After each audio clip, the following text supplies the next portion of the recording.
Hello there, Kay. Hello. I feel like we've just done a podcast before the podcast. I know, same. This has definitely been a long time coming, 100%. We kind of vaguely knew each other before, but then we've kind of followed each other on social for a long time. And I've been really interested to speak to you about, dive a little deeper and find out a bit more about what you do, which I now know. Yeah, clearly. For anyone who might not be aware of who you are and what you do, in the immortal words of Cilla Black, what's your name and where do you come from?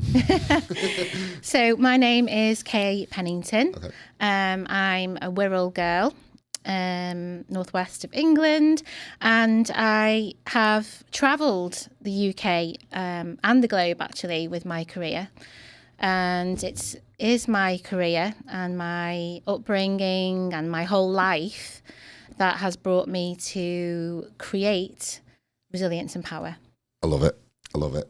So we'll get into resilience and power. Yeah. But first of all, I've been to Champneys before. You've been to Champneys? I've been to Champneys before, yeah. And all like the Elements products and all the fancy products these really nice spas have. You were one of the first in the UK, am I right in saying that, to be qualified to... Yeah. Yeah. Trained. So talk to me a little bit about that. Yeah, wow. So back in the days when I qualified as a beauty therapist, 1998 in Carlett Park, actually, just down the road. Remember that college, bloody hell. Yeah, prehistoric.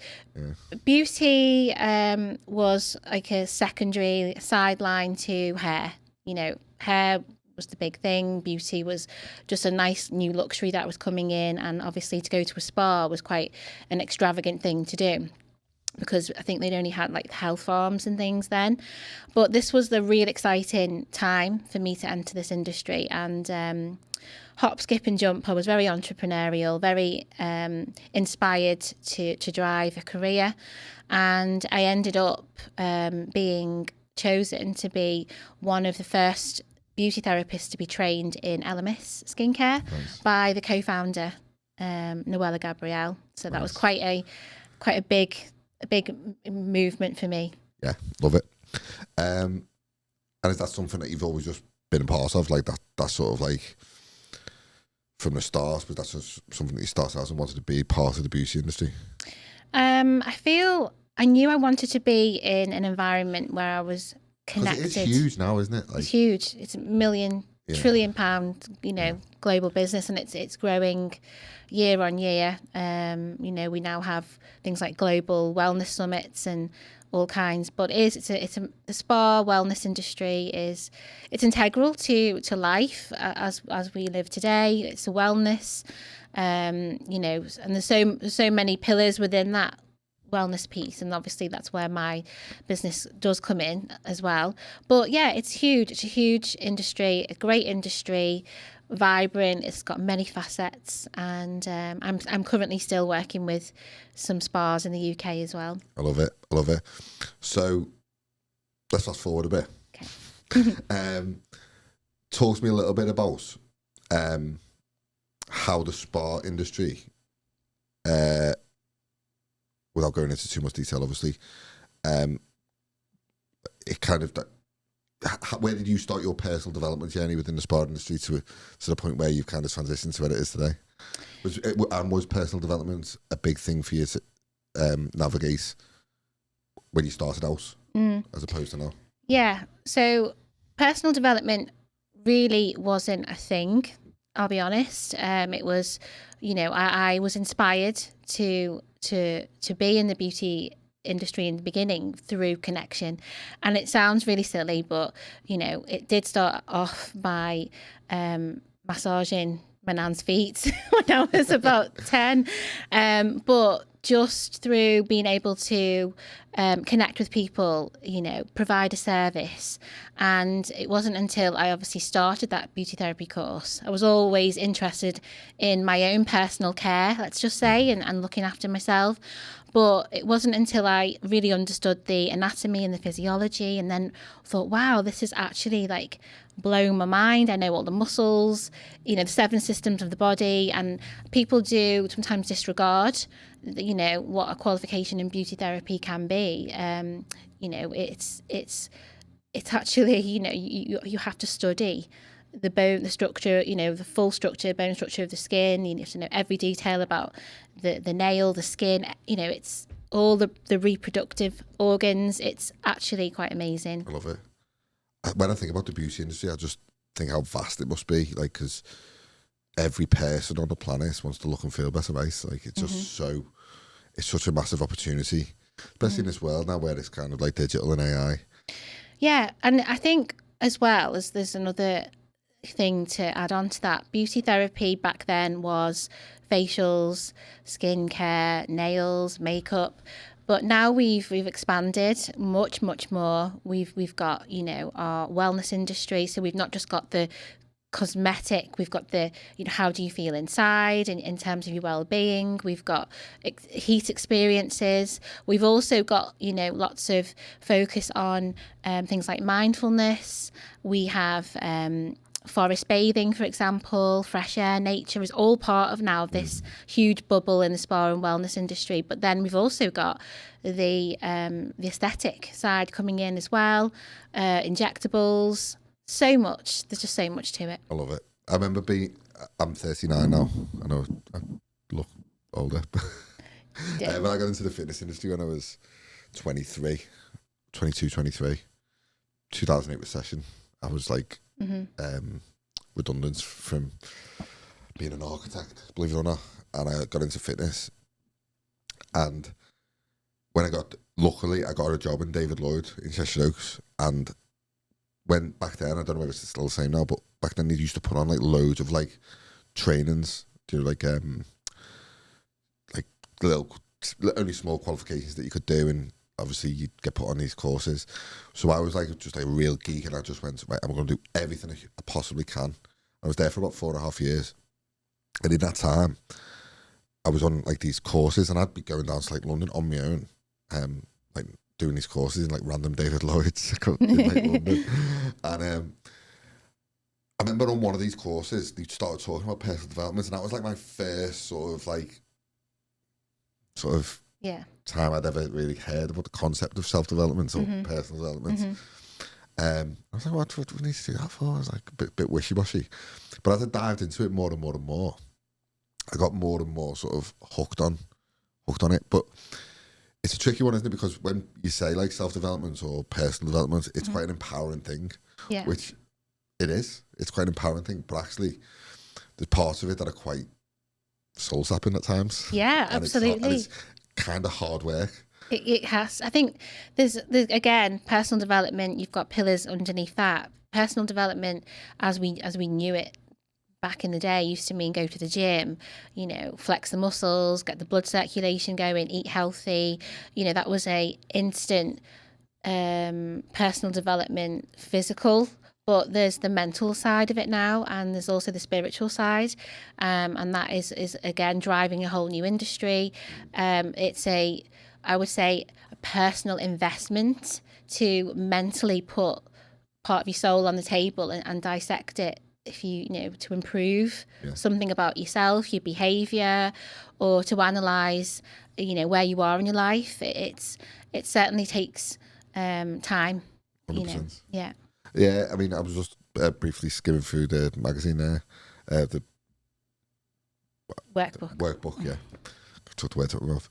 One of the words was focus, and that was a big one for me. It was like, how could I maintain focused work for a prolonged period of time?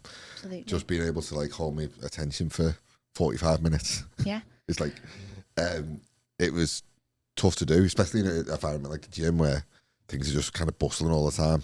But actually just being able to like sit and just read a book for 45 minutes or navigate something, that was like a win, actually. And that was the first time actually that agree with what you said, actually. It wasn't physical anymore, because it was always like training in the gym, be ripped. Yeah. You know, and all that's good stuff. You Yeah. know, feeling good, looking good, and all that. Yeah. Especially being a lad in your 20s at the time. And then I said this before the podcast, but like now we have kids now, Yeah. and back then I didn't have kids, and I was always busy. Yeah. And I was like, where did my time go then? Because Exactly. I literally wasn't busy, right? But like focus was a big thing. Yeah. And I was like, how wasn't I able to focus when I had so little going on? Exactly. But this is the thing, it's people can also judge people by what they look like, what their image is, what the job they have, what car they drive, and sometimes people, you know, put things on socials, and that's the image of, you know, how do you perceive me, my, you know, who I am. But it doesn't matter about any of that. You know, you can have the best body, the body of your dreams, the dream house, the best job, but it has to be right in here and here. And if it's not right in either of those areas, then, you know. So what would you say to someone who's in that situation where like they might on the outside appear to have it all, but in the head they're not doing so good? Yeah. What would you say to someone who's trying to navigate that? Because it's tricky, right? Like I've had times where I've been doing really, really well, and everyone's like praising me, and I'm like, oh, well, not quite there, but okay. Yeah. I think the first part of it is self-acceptance. Yeah. That in life we have to accept, and if we were to be educated on this at school, life would be a lot easier. But life is not a straight line, and we're going to face challenges. We need to also learn how to adapt to change, and that is a big thing right now. And that's where the resilience comes in, because if you are armed and ready to take on change and adapt, and also appreciate that you are going to have a wobble, you may not be feeling 100%. That's all okay, because you can go again. You know, you can go again. If you've missed that whistle and you feel like you've missed the boat on something, or you've made a mistake, you regret something, you've maybe not quite dissolved a problem that's been going on for you, or come face to face, it's okay, because we can just stop and we can go again. Yeah. Not every day is going to be a great day. No, 100%. But knowing the tools of the why you're feeling like that is the gift. You know, that's what it's all about, is understanding the why. And I think that's where people's heads fall off and go wobbly, because they don't understand how to decode their emotions, how to write down on paper, because they haven't spent that time, like you said before, to focus on themselves. I'm not talking gym, I'm talking in here. I'm talking how they feel. Like, you know, there was a moment not so long ago, and I was presenting to a group of young girls, and I just asked the question, you know, how do you feel today? And I'm not talking about, oh yeah, I'm good, thanks. I'm talking about, how would you actually feel? Where are you today? And it was quite a challenge for them to be able to pick out those feelings. Yeah. We can become quite numb. It's funny, isn't it? Yeah. I mean, I was scrolling through Instagram like you do, and I seen a reel by Fern Cotton, actually. She's great, Fern. Yeah. Yeah. And I don't know when it was put on. It was only like recently. I think I watched it like last night. And she said that she was going to a therapist, and a therapist asked her a question. The question was, how important is it to you that I like you? And it said that question hit her like a ton of bricks. Yeah. And she started like trembling, and the voice started going and everything. And she was like, it's actually really important to me that people like me. And it was all this experience over years and years and years. Like, she was in a job on the radio where if people didn't like her, they wouldn't get the ratings. She wouldn't have a job. Yeah. So all these like things, and it was something she like really had to navigate. And she said just that question alone just hits like a ton of bricks. It's like that need for acceptance, that need for validation. People have got to like me, duh. Yeah. I suppose I was a bit like that growing up, actually. Just like I needed that like sort of validation. But as times went on, you just kind of like... Yeah, I think it's... I don't know if it's like through being a dad now, and like how proud I am to be a dad. Yeah. It's like, I don't know if it's because of that, but I just need the validation less. Yeah, I think also life experience kicks that out sometimes. And you you become more familiar with, say, it is all about becoming more familiar with who you are. And now that you've become the dad, the person, responsible, you see the world through a different lens. So there's that as well. But yeah. How old were you when you became a mum? I was 28. So 28, right? Yeah. So I was 34 when I became a dad. Yeah. And I know people now, male and female, who've got kids, I say 40, I'm 40 this year, who became parents when they were like 20, 19, 20, 21. And they had all that experience of like becoming that earlier.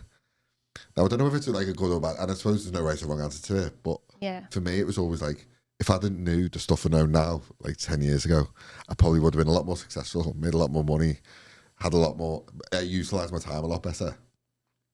But you don't know what you don't know, right? Exactly. And on the flip side, you can always look at it again differently, But I mean, when I think back to my sort of fitness days, I still do fitness now, I still go to the gym and stuff, but I don't do it like as a living. I'm not an expert anymore. But it's one of them where I look back and go, that was a wild time in my life. It's a mad thing to be in.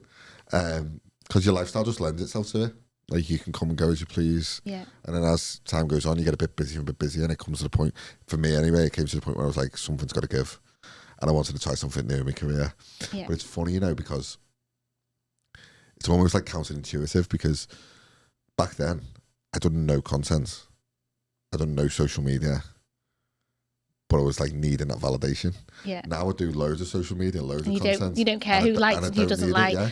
And I love that. So I have this conversation quite a lot, Steve, right? Because obviously social media is one of the biggest things. And people ask me the question sometimes, oh, I'm stressed because I'm running a business and I haven't posted and this. And I say, look, my rule is that my Instagram is owned by me. And I have to like my own content. In fact, I have to love it. If I'm going to share it with the world, I own that. So I'm the one that's liking it. That's why I'm putting it out there. And I'm not bothered about who comes back. And if I do, great. But it doesn't make me feel like I have to do it 3 times a day or once every 3 days. Sometimes there's times when I've just stepped off and gone, I'm not feeling it right now. Yeah. And, okay, if the engagement isn't there and the algorithms, then so be it. But it has to be authentic. It has to be real. I always say good content finds a home. Yeah. So if people need to see your content, they will see it. Exactly. So the job of the algorithm, people ask me this all the time on a really technical level, like, how do I beat the algo and how do I go viral and all this? And I say, the only job of the algorithm that there ever is to put the right content in front of the right people. That's it. Yeah. So if you make content, like you said, that's truly reflective of your values and your who you are and what you do, it will find a home. Yeah. And that home there will be people on the end of it. It's so vast, social media. We went to Barbados a few years back on a cruise, and we went on the cruise. My in-laws were there and everything. And we got speaking to people, and we were looking at like their Instagrams and their social media profiles, and you realise like how vast it is. Yeah. You're seeing stuff that you would never see on your own. Exactly. It's just so vast. Everyone's got a different style. But your content will find a home if it needs to. Yeah, it absolutely will. Someone will sniff it out from somewhere who needs it, and I think it's just all about you owning it yourself. There's a book called The Creative Act by Rick Rubin, who's a music producer. And I love that book. Yeah. It's like the Bible for creatives. I might send you a copy actually. Yeah. And he says in that book exactly what you just said.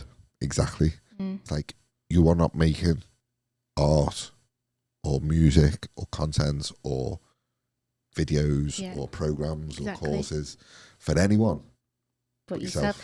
If you measure yourself, if you make it for someone else, by default you are not being authentic to yourself. Exactly. If you are measuring yourself on the success of your last post, then for me that's soulless, 100%. Yeah. 100%. Yeah. Anyone out there's watching this, Rick Rubin, The Creative Act, great book. So resilience and power. Yeah. through everything that you went through, and everything that came through We it, dug some holes, didn't we? what's born out of that is resilience and power. Mm-hmm. Obviously, it's exactly what it says on the tin, right? Yeah. But talk me through it, because you did mention beforehand, it's like a bit like a spider. It kind of grew legs a little bit. Arms and legs. Resilience and power has been created on the back of a string of my own personal experiences, facing challenges head on, overcoming challenges, adapting to change, having strenuous roles in life, traumatic experiences. And it's been created because obviously underneath all of that has been a sturdiness of resilience. And I've obviously been on my own journey of education, courses, as well as obviously experiencing these things to provide me with some really good tools to help others who may be in that situation. So it may be that you're a young person and you're feeling very foggy, very confused, low on self-esteem.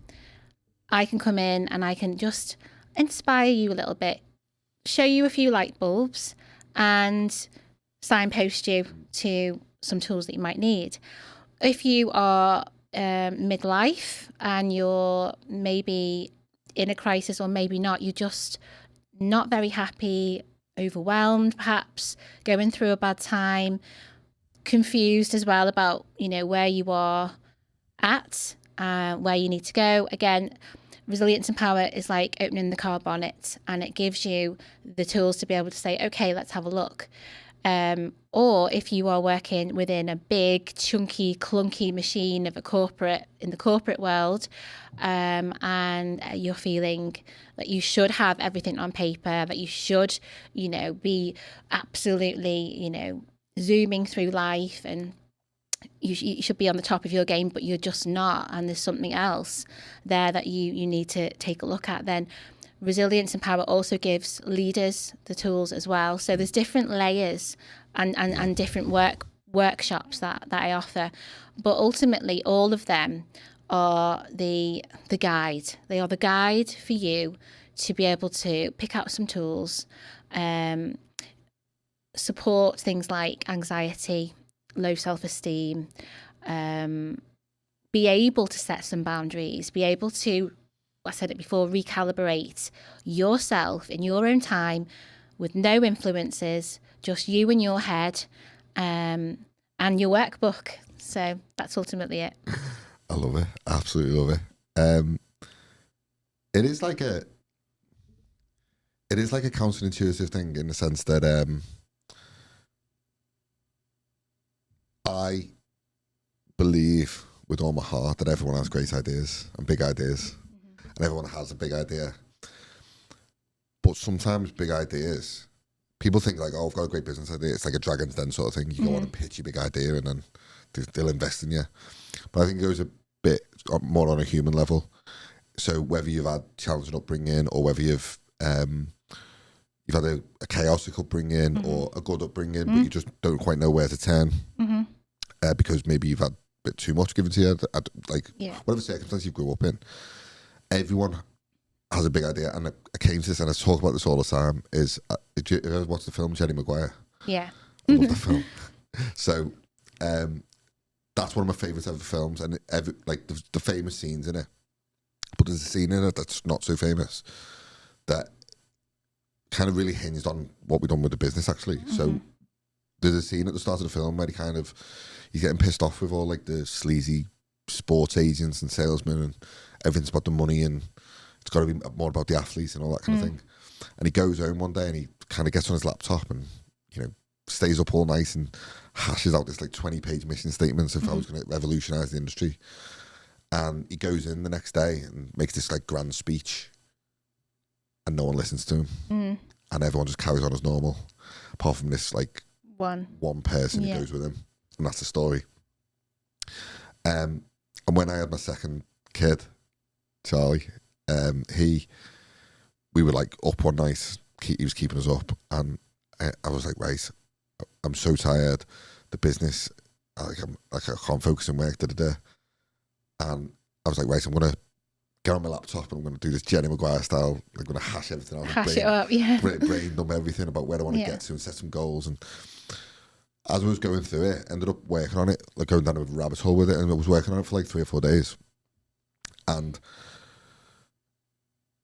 I was kind of trying to like navigate, like not from my own point of view, but from like a client point of view. And what I came to was like everyone who was like ever really successful with the services we offer had great ideas. And everyone who wasn't successful, they might have had a great idea or they might have had a good idea, but it wasn't something they were right for now. But it all came down to like ideas. Absolutely. And you always think of your best ideas when you're doing something mindful. Like you said a minute ago, writing stuff down, hashing it out. You know, sometimes when I'm out running, that's my time to hash out my head. Your ideas drop into your head when you absolutely. And then it's, you know, it's always when you're not focused on it too much and you're in the moment with it 100%. And you're relaxed and it's you and your head. They're the 100%. Best times to generate ideas. I love it. So we kind of like rebranded this like document that I wrote over like 4 days into something called a social media blueprint. It ended up being like a lead magnet for us. It was like it was basically just what we done on your nucleus of just everything we do in a framework. We just kind of give it away. But at the top of it says we create big ideas or we create and share ideas. Because that's ultimately what we do. We take someone's idea and make it into something great. The question I was asking myself was, what makes people not chase their big ideas? Because we believe everyone could have a big idea. So you see, I read Barry Hearn, who's the sports Eddie Hearn's dad. He built Matchroom from like a council estate into like £1 billion business, big idea. And then you hear about people who've like Eddie Hearn, who grew up with the wealth. He took it from a £50 million business to like a 500 million. So it's like everyone has big ideas. But the reason people didn't do it actually was because maybe they didn't have the confidence. Maybe they got caught in like the rat race of the 9 to 5, or they didn't have time with kids, or they might have been in an unfortunate situation in a relationship and whatever happened was happening. And for whatever reason, their ideas just didn't get off the ground.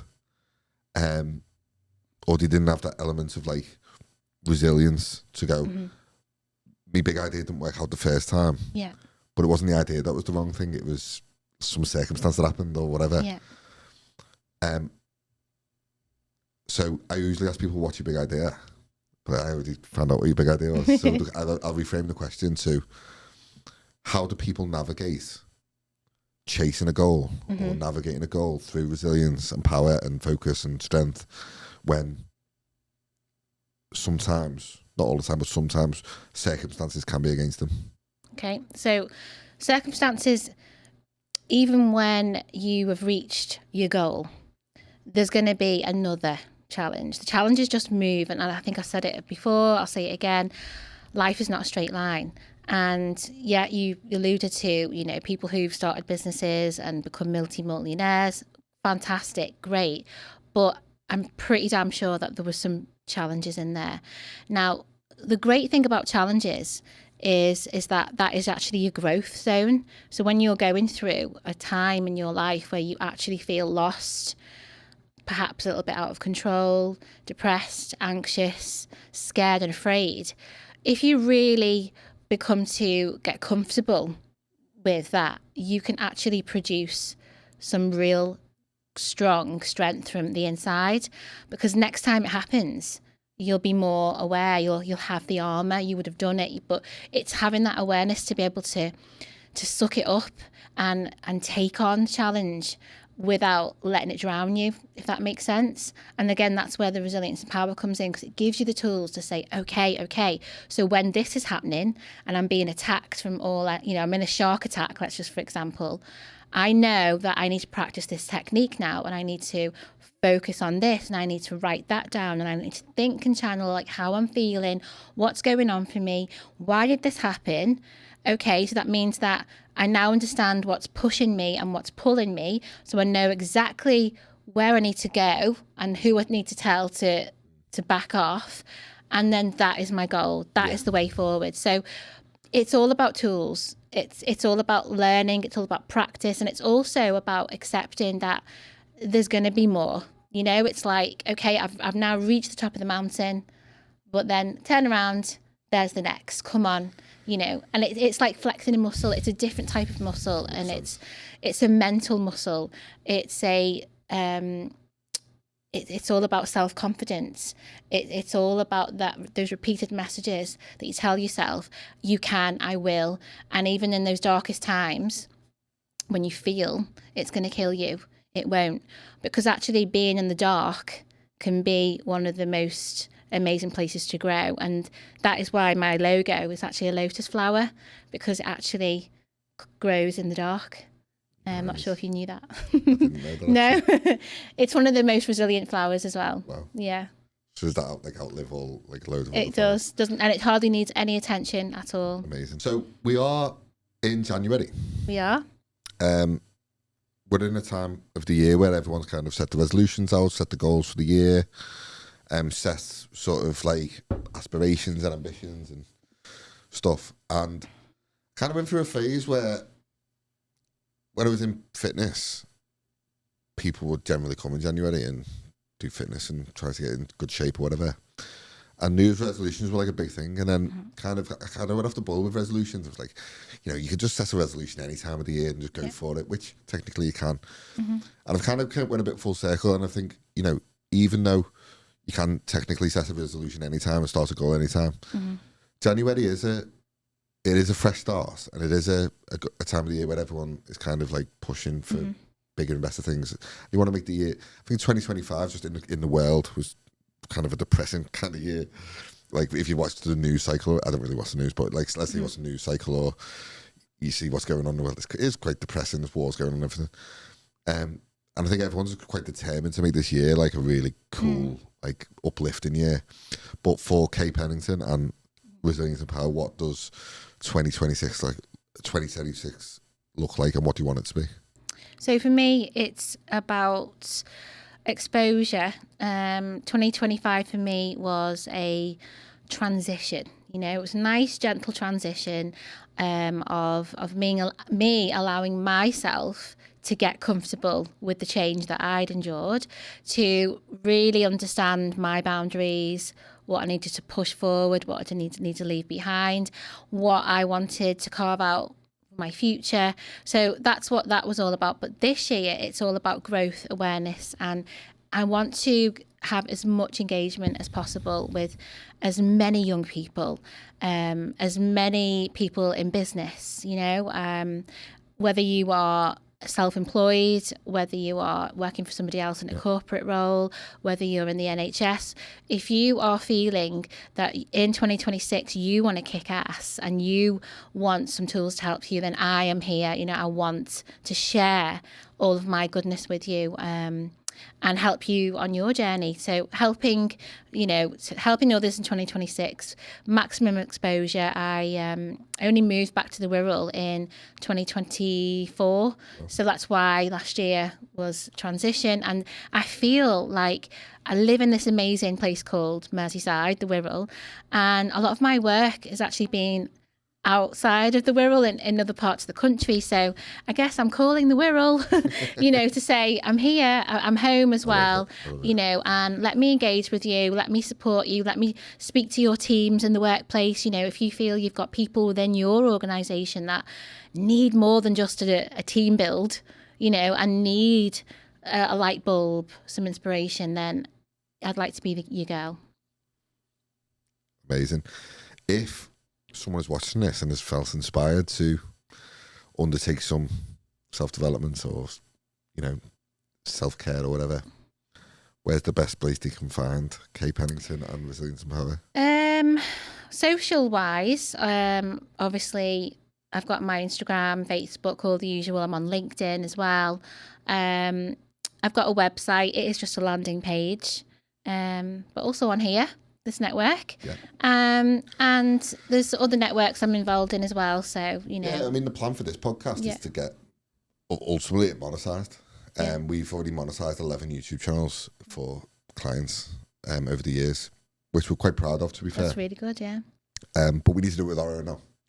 And I've not. Do you know what? It's my own. Like with my marketing head on, like you go, who's your ideal clients? What's your niche? Like all that generic marketing stuff. Yeah. But with the podcast, I haven't really found a niche for it as such, other than the fact that I just love speaking to people who I find cool and want to get to know more. Yeah. Yeah. So I think it will be a little bit slower to monetize because it's not that really niche specific thing. But over time, you see the views starting to come in now, and I'm seeing like more engagement start to happen. Yeah. And people are like contacting us now to come on the podcast. Fab. Which is great. That's really good. So I think goal for us this year is to get it monetized, but if it can put more eyes on your stuff, then brilliant. Like that's what it's for. Yeah. And ultimately our job in the content room is to help you grow on social. So if the podcast can do that in some way, then I will be more than happy with that. I could probably speak to you about this all day long. Yeah. Because I'm a total self-development geek. It's also connection as well, Steve. What we're doing here is we're connecting, and that's what we lack a lot of, because this is real. You know, it's real connection. It's authentic conversation. It's you now reflecting on your timeline. You know what, it's funny, because because someone said to me, what's her name? Aren't you a bit worried that over time with all the AI stuff that people can just like kind of do the podcast, but it's all AI based? And I said, no, do you know why? Because the value is actually coming and having the conversation and doing the content themselves. Absolutely. If I was just messaging you going, I'm going to do a podcast, do you mind if I just kind of AI it and stuff? It's same with me though. People say, oh, aren't you worried that you're not fully, running your business all online through online classes? And I'm like, no, because my business is all about connection.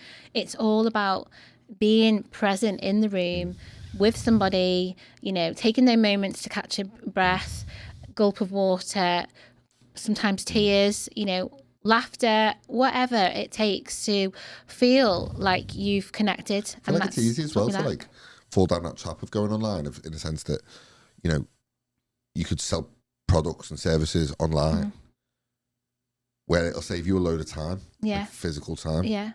But actually, like me spending this couple of hours with yourself, it's built more connection than it would if I was just to sell you some.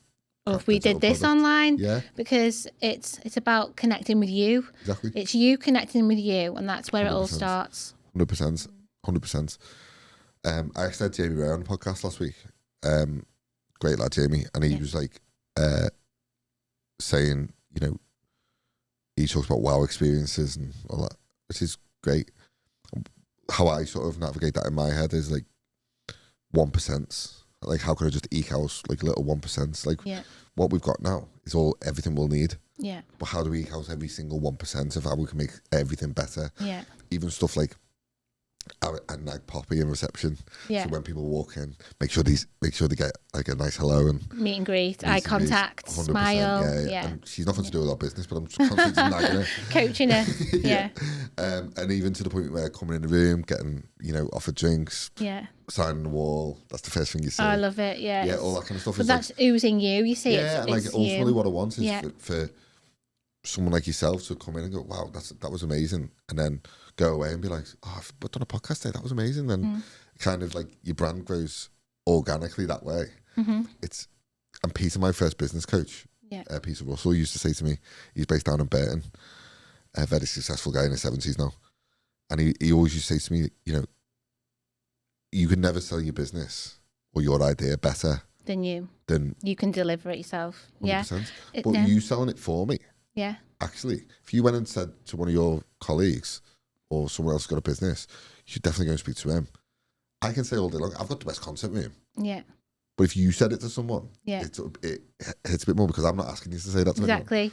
That's because I feel it then. Yeah. But somebody said to me the other day, oh, you really do motivate me, you do. And I thought about it and I said, I don't. I said, okay, so why'd you say that then? They said, because when you say, come and join me with this or come and join me to do that, you motivate me. I said, no. I said, I'm just doing what makes me feel good. And that's how I like to live my life. I like to do things that make me feel good. And I like not to do things that don't. I'm quite happy to leave them behind. I said, and things like, come on, let's go out for a little jog or a run, or go for a walk and talk, or let's go and have share a bottle of wine together and have a giggle, or let's talk deep about trees for, or whatever. That they're all the things that make me feel good. So I'm just doing how I roll. But hey, everything's downstream from that, isn't it? They made the choice though to participate. So actually, they're motivating themselves. For sure. And that's what it's all about. I can't be responsible for motivating people. I mean, in real life context, if I was to come to one of your events and you weren't doing all that stuff and you weren't enjoying stuff and doing stuff that you wasn't serving you, what kind of vibe's that going to give me? Exactly. Yeah. And the thing is, I always say that, most of the time when I open up an event, I say, okay, so why are we here?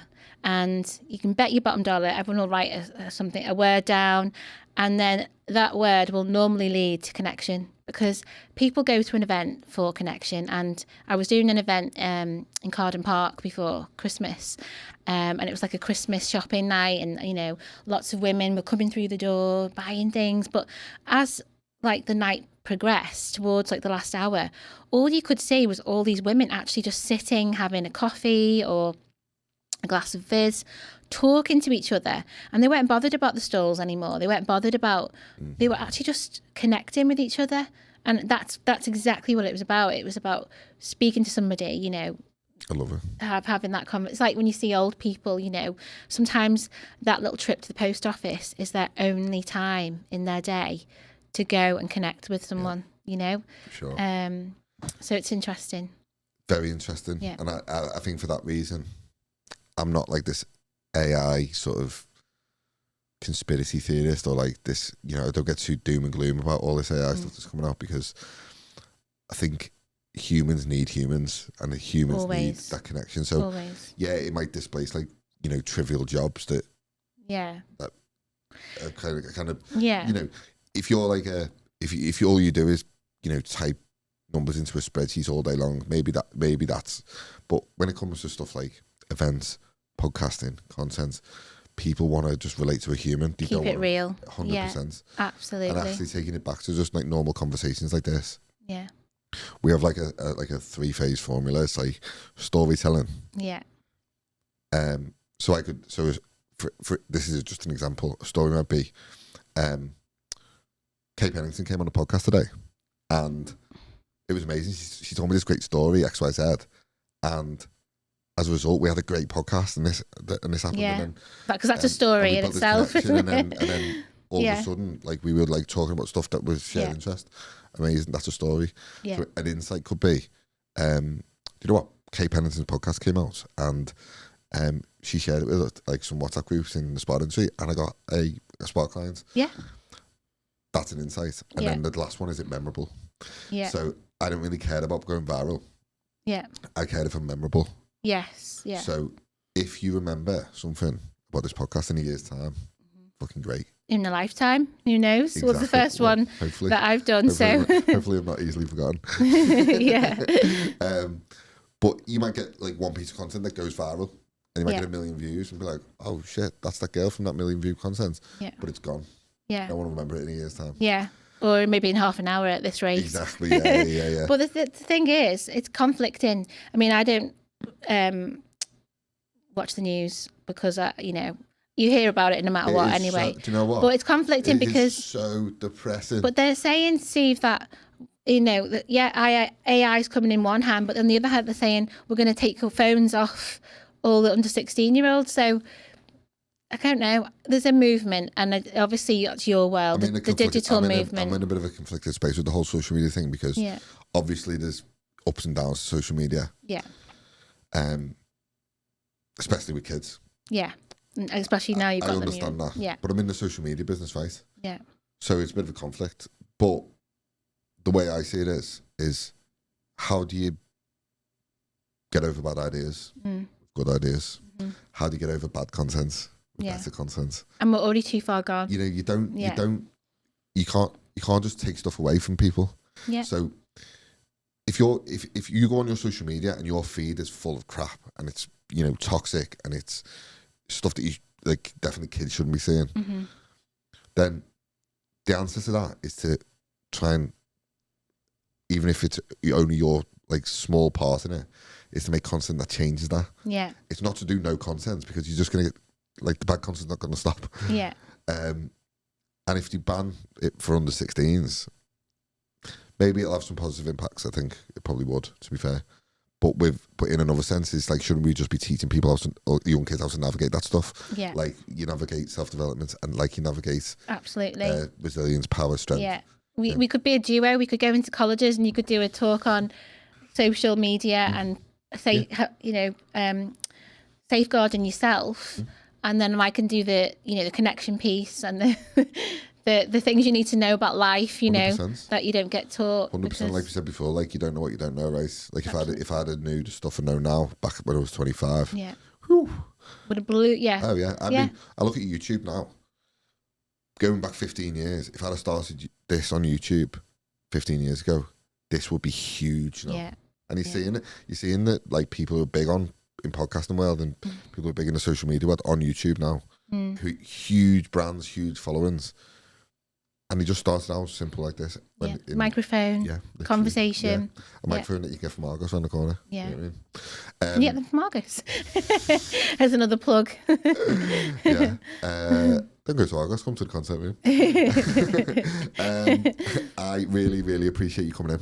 I really appreciate your time. I really appreciate you asking me as well. Like, I've enjoyed it, and I've enjoyed getting to know you a bit better. And as I said, I could speak to you like this all day, but I think we'll save it for the next time. Yeah, series 2. Series 2, yeah, absolutely. Kay, we are done. Brilliant. Appreciate Brilliant. your time. Thank you. Right, well, there's your books. Yeah, read that. Obviously, I've got a chapter in each. I know most of the people, actually. So I'm just thinking as well, I might just take a little picture of you with the books, because you never know, some of these people might go, oh, hang on, I saw that podcast. I might want to do one with him. We've got some good people in there in business as well. Yeah. So while the cameras are still running, Kay has just gifted me 2 books. One's called Leading from the Heart, and one's called Shine. Do you want to give a bit of context on that? Yeah, absolutely. So the first one was Leading from the Heart, and that is all about leadership. So it's all, there's 21 different business leaders. So obviously I've been a business leader, and it's take on how do you really manage? How do you really manage and lead people in the workplace? And we have a common theme, which is all about leading from the heart. So it's very inspiring. Then the second book is called Shine. And that, again, is from people who have built businesses, entrepreneurs, people who have been really successful. But it is the how, the why, and what their spin on is in terms of resilience. So how do you keep going when you're up against challenges? How do you keep going and be successful? Amazing. I can't thank you enough. I really, really appreciate it. I can't wait to dive into these. I'm a bit of a bookworm, so yeah, I'm going to really navigate these properly. It's great. It's one of them you can pick it up, put it down, little short, sharp chapters. Yeah. Really good. You know what? I actually do that with books now, you know. Yeah. I actually, pick out the golden nuggets. Yes. And sometimes I'll have to read something like maybe 3 times through. Yeah. To really get the sometimes people highlight and sticker them, and because that's your process. We've recorded an audiobook in the content room. Brilliant. So Rachel Philpott, I don't even know Rachel. I think I will do. Got me a new clinic. Lives in Bremerton. Yeah. But she wrote a book called The Burnout Bible about 5 years ago. Done really well with it. And she wanted to make it into an audiobook, so she came and recorded it. And what I do now is we take like audiobooks. I'll run it through, say, ChatGPT or Claude or something, and that'll break down like all the golden nugget lessons for me. So like I'll read the chapter and be like, right, I love this chapter. Can you put it into like some tangible bullet points for me so I can just easily remember them? Yeah. Just taking this like big grand subject and like ciphering it down to like maybe a single sentence that I can just remember and spit off. Yeah, because that's your quote of the day. Yeah. Something you can just kind of like use as a bit of like a steer. Yeah. Like a bit of a tangible lesson for myself. Have you read Green Lights by Matthew McConaughey? No, but I want. Oh, that is He's brilliant. brilliant. Yeah. Yeah, I'm a bit of a film geek. That's all gone to content, you know. Yeah. But yeah, thanks so much. I really, welcome. really appreciate your time. Yeah. And can't wait to go to the these. Yeah, no fab.